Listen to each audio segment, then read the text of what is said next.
My name is Michael Young, and I'm a lawyer in Texas who handles contested estates and trust disputes. I often get calls from beneficiaries of a trust saying I'm not being treated fairly. The trustee won't answer my questions, won't distribute the assets properly, and they just need guidance. Well, what's the first thing to look at in that situation? Well, two things.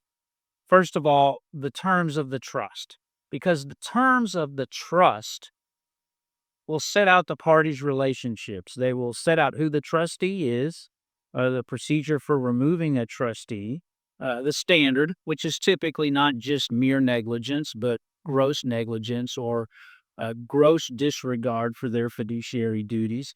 It'll set out where the assets are going to go, what's the standard. Are they discretionary distributions? Are they mandatory? Do they involve income or principal? But that's the first thing to do is you have to analyze the terms of the trust.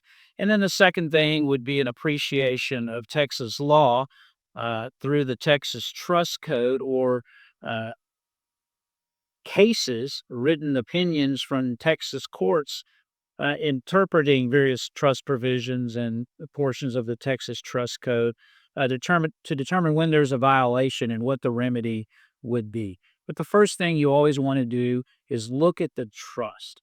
And I often receive calls from people who say, "Well, I'm a beneficiary of the trust, and I'm just not being treated right, or the trustee is violating the terms or violating the law." And I'll ask them to send me a copy of the trust, and they don't have it. Well, that's not very helpful. Now, you can hire an attorney like me if you're a beneficiary to demand a copy because Texas law provides that a trustee, upon request, has to provide a beneficiary with a copy of a trust.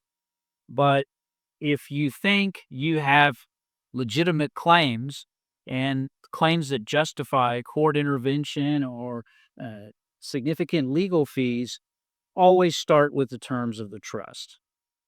If you're involved in a trust dispute, feel free to give me a call or send me an email.